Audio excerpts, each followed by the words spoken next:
No more camping. I hate camping. I don't understand why people enjoy it. Unfortunately, I got roped into going on a camping trip with my future brother-in-law. I only have one sibling, and she begged me to spend time with her fiancé Mike and get to know him better. And don't get me wrong, I like the guy. I just hate camping. He was excited and had the car loaded up with way more than what we needed. I was under the impression we were only staying a few days, but he packed like we would be out there for a few years. We were going out to a cabin that his family owned. One of his grandparents had built it a long time ago, and they just got around to updating it with small things like running water and electricity. We made a compromise. We would stay in the cabin for 2 days, and then go camping on the last day, so we could get some fishing done. Mike brought out an old game system, and we played a few games. We mainly just ate, slept, and messed around. It was actually a lot of fun, and since he didn't have any service out here, I didn't have to hear him talk to my sister on the phone for hours. Everything was normal the first night. We slept in until way after lunch, and went out to explore. He had come out here almost every summer when he was growing up, so he wanted to show me some of the cool areas he'd found. We went to a few small caves, basically just holes in the mountain, nothing that you could go exploring in. It was really beautiful out there, and I could see why he liked it so much. It started getting late, and we decided it was time to eat some food. We started to make our way back toward the cabin, but Mike stopped, because he said he saw something in the distance. He started heading in the direction of whatever he saw. It looked like it was a campsite. I didn't think it was that weird, but he told me that people aren't allowed to camp in this area. It was private property. I didn't see what the big deal was, but we got to the campsite and saw that it had been completely torn apart. The tent was ripped to shreds. Expensive gear was lying all over the place, but the strange part was nothing was opened. Things had been scattered around, but all the packs were unopened, and the food was still sealed closed. It was creepy, but I wasn't scared. It wasn't like there were dead bodies or blood splattered across the ground. It just looked like someone had left their campsite and then some animals got into it. It was just strange to me that someone would leave all of their expensive gear out here. We left everything where it was and headed back to the cabin, saying that we would talk to the local police force the next morning. That night we were playing a game in the main room and heard something tapping on the window. I turned down the volume and asked Mike if he could hear the tapping. We got up to check it out. There was mud smeared on the window, but we didn't see anything outside. Maybe it was just an animal. There weren't any trees that could reach the window, but something could definitely fall off a nearby tree and slam against the window, or roll off the roof. It was weird, but we went back to playing our game. It's kind of a 2-story cabin, and I say kind of because there are stairs that lead up to a loft that opens into a balcony on the outside. There's not much room to move around up there. I turned down the volume again because Mike kept looking at the ceiling and back to me. I got confused and asked him what was up. He told me he thought he heard something coming from the loft, but that wouldn't make any sense. We were the only ones here. I stood up and listened for any sounds. Nothing. We grabbed some makeshift weapons and started towards the stairs. There was a weird, creaking sound that started coming from the loft. I jumped in surprise when I heard Mike ask if anyone was up there. I wasn't aware until now of how quiet it had become. We heard the door to the balcony swing open, and we ran up the stairs. The door was wide open, but there was no one there. Mike ran out onto the balcony. When I got out there, he told me he saw someone running into the woods. And this freaked me out, as it would anyone. There had been someone inside the cabin with us, and we had no idea how long they had been in there. We locked all the doors and windows, turned on all the lights, and held fast to our makeshift weapons. We thought that everything was over, but a few hours later, we heard something moving around outside. It was too dark for us to see out the windows, which made it even worse, because that meant it was easier for someone outside the cabin to see in. We heard a quiet knock at the door, and looked at each other. Neither of us knew what we were supposed to do in this situation. Mike walked over and asked who was there.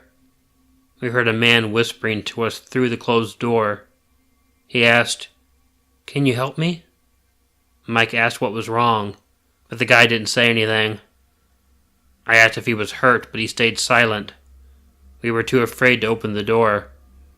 Whoever it was stood there for a few more minutes before taking off into the woods. We didn't hear from him again for the rest of the night. We told the local cops the next morning about the destroyed campsite and the intruder. We decided not to stay the extra night. I have no idea if the campsite and the creepy guy were connected, but I haven't been back to his cabin since. Handprints.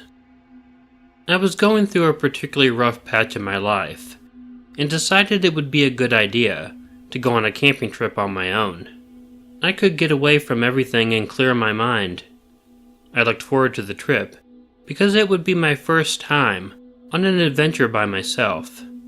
I drove to a nearby forest and hiked into the middle of the woods towards a well-known lake. I didn't make it as far as I had wanted, but needed to set up camp because the sun was going down. When it was completely dark, I started a fire and cooked myself a small simple foil dinner. I stayed up reading a book that I had bought specifically for this trip. I was really into it and didn't notice how much time had passed. The entire time I was reading, I could hear rustling in the surrounding woods. It didn't bother me because I knew that these woods were full of animals. I didn't think anything of it. But as it got late into the night, and I got into my tent, I realized I could hear the same rustling sounds. I listened to it more intently, and realized something was walking in circles around my campsite. It didn't sound like it was very large, so I poked my head outside of my tent and looked around. Maybe I had taken this animal's spot, and it was waiting for me to leave. When I started to shine my light around the trees, the noise stopped. Now, that was a bit weird, but I figured I had just scared off whatever was out there. I was able to get to sleep, but was woken up to the sound of someone talking outside my tent. I was frozen with fear. I wasn't just hearing things. I could see the shadow of someone outside my tent. They were talking to someone nearby that I couldn't see. It was a young woman's voice, and she was talking about how I was asleep, and if she could come into the tent. I didn't move. I just listened to her for who knows how long. No one else was talking back to her, so I determined there was a crazy lady talking to herself outside my tent. I waited, pretending I was asleep, hoping she would go away, and things got worse. I heard her move closer to the tent. I had my back turned to her, but I could hear her talking to herself as if she was standing directly over me. I tried not to move, not to scream, not to change my breathing. I didn't want her to know I was awake. She stopped talking, but I didn't hear her move away from the tent. I squeezed my eyes shut, hoping she couldn't see me through the thin material. I heard her press her hands against the side of the tent, and could feel them brush up against my sleeping bag. I started trembling. It was time to stop pretending. I pulled my backpack close to me, and started slipping out of my sleeping bag. She then pressed her face against the side of the tent, and I couldn't take it anymore. I swung at it as hard as I could with my flashlight, opened the tent, and took off running in the direction I had come from. I could hear her screaming, but I didn't take the time to look back. I was freaking out and was too far gone to think logically. I just kept running, stumbling a few times, but I never stopped moving, I didn't even know if I was going in the right direction. Every once in a while, I could hear someone following behind me. This only filled me with more adrenaline and made me move faster. It felt like I was running for hours, but I have no idea how long I was actually out there. I knew that the lake was roughly 6 miles from where I parked.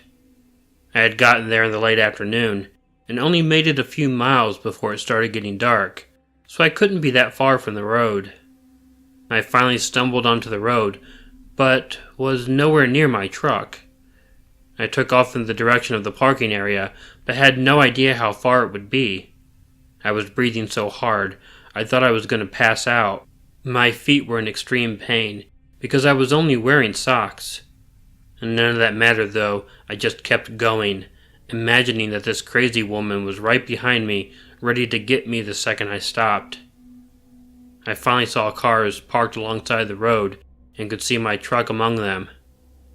I slipped out of my backpack, still running, and fished for my keys. I must have pressed the button to unlock my door over 100 times, jumped into the truck, locked the doors, and started the car. I didn't even turn my lights on. I just took off the second the car was started. I drove for a few minutes before I pulled over into a gas station parking lot and broke down crying. After a while, I drove the rest of the way home and called a friend who came and stayed the rest of the night with me. Camp of Nightmares. 3 of my friends and I went camping last summer. We started out on a trail, but soon the path disappeared. We were left with no defined trail, and the only markers were the ones other people had set up or left behind. I had heard about this specific route from one of my co-workers and thought it would be fun to check it out. It was supposed to take a whole week to complete, but I figured we could just do a small section of it and head back another time to complete it. We trekked through the woods for hours, just messing around and talking about life. Every now and then, we'd stop to check the map and make sure we were following the right course. The trail markers were becoming less frequent. I knew this area of the woods was pretty isolated. This meant we would have a greater chance of running into wildlife. That was always a cool thing to experience, but it could also be pretty intense if you ran into any bears. We tried to stay pretty loud to deter that from happening, but we weren't too worried. All of us were armed because we were going to do some shooting out there. We didn't run into anyone along the way, and figured that this wasn't a super popular route, or at least not during this time of year. It finally started getting close to sunset, so we found a decent area in the woods to set up camp. We all stayed in the same tent, and were able to get it up quickly. We divided it how we usually did, and went to get started on dinner. I wasn't sure about the campfire regulations or restrictions in this area, so we placed a few lanterns on the ground and sat around it like it was a fire. We ate dinner around our fake fire and took turns telling stories. Camping in the woods at night is inherently creepy, but when you're with your friends, you always try to scare each other. We always competed to see who could tell the best scary story, but they usually just ended up being funny or dumb. Maybe not everyone does that, but those were the kind of friends I have. As it got late, we talked about our plans for the next day. Out of nowhere, one of my friends grabs the back of his head and starts swearing. I thought maybe he had just gotten bit by a bug, but he shot up and turned around, looking out into the pitch-black forest that surrounded us. I asked him what was going on, and he said that someone threw a rock at the back of his head. We thought he was just messing around, but he wasn't acting like it was a joke. We shined a flashlight into the woods and wondered if maybe something fell off a tree and got him. While we were standing there, scanning the forest with our flashlights. My other friend must have heard something because he told us to shut up. We saw that there were rocks clattering to the ground all around us. Someone really was throwing rocks at us. I was officially creeped out and pissed off. We didn't see anyone on the trail the whole day. We didn't even see signs that people had been on the trail. The woods were thick, but we would have known if someone was camped nearby. We were literally just plopped down in the middle of nowhere since there was no marked trail. At this point, I was more enraged than scared. I went into my tent and grabbed my rifle. I didn't have any intention of using it, just wanted to intimidate the people who were pestering us. My friends followed my lead, and we stood there by our fake fire, armed and yelling into the dark forest. We couldn't see anyone out there and didn't hear any signs of movement, but the rocks kept coming. It was like a shower of rocks. A minute or two would go by, and a few rocks would land in camp or hit one of us. They all came from the same general direction, but none of us wanted to go out. We felt safer in our lit-up camp with our guns. One of my friends started throwing rocks in that direction, but whoever was out there wouldn't stop. We kept talking to each other, trying to figure out what was going on. Who would be out here in the middle of nowhere throwing rocks at a bunch of random guys? My mind started racing. It made things way scarier than it already was. Eventually, it stopped, and we sat back down again. We started talking about what we should do, but there wasn't anything to be done. I mean, we could have someone on watch all night and switch off, but we felt like if we heard someone come into the camp, we could give them a fair warning before we opened fire. I mean, whoever was out there was just throwing rocks, not outright attacking us. We thought it was probably just a few dumb hikers trying to scare us. It worked. About an hour passed by and nothing happened. We figured that whoever it was got tired and left. We got into our tent and kept talking. At this point, even though we thought it was a cruel joke, no one had any intentions of going to sleep. Then, out of nowhere, it started again. There were rocks pelting our tent. My friend yelled out into the woods that this wasn't funny anymore. He said that if they didn't stop, that we would come out there and stop them. Well, they didn't stop, so we had to live up to our promise. We exited the tent and saw the occasional rock clatter to the ground or bounce off one of us.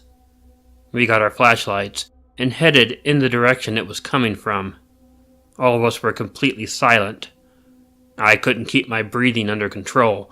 I was walking into the dark woods in the middle of the night towards some lunatic that was throwing rocks at us. It felt like the plot of a bad horror movie. We walked for a few minutes, making sure we could still see the light from our campground in the distance. We didn't run into anything, and there weren't any rocks being thrown at us anymore. We couldn't have gone more than a quarter mile before we stopped. We could barely see the light from our lanterns. We talked about going back to our camp. Whoever was out here was gone. If they came back, we would just fire a warning shot, and hopefully that would scare them off for good. While we were talking, we heard a loud, piercing cry come from the direction of our campsite, and the lights from the lanterns went out. Chills ran up my spine. We were out in the middle of the woods with only flashlights, and now we knew for sure that someone was with us. The rocks were one thing, but that haunting cry set us over the edge. We couldn't leave our gear, so we headed back to camp with our guns at the ready. I was beyond caring at this point. If I saw something in our camp, I was shooting at it. This didn't feel like a prank anymore. We got there within a few minutes and saw that our lanterns were gone. That was the only thing missing. They didn't take anything else, and they didn't even go into our tent. My friends and I stood there with our flashlights and scanned the woods around us. We still didn't hear any signs of movement, and the rocks had stopped a long time ago. We got out a spare lantern and hung it on a tree near our tent. We decided that no one was going to sleep, and we would spend the rest of the night out here, so that we had more eyes in case they tried something again. There were no more rocks for the rest of the night, but we heard that cry come from the woods a few more times. We didn't leave our campsite for the rest of the night. We just stood there, silently looking around us. When the sun finally came up, we hurriedly packed our gear and headed back to our car with no more strange occurrences. That was the scariest and the longest night of my life.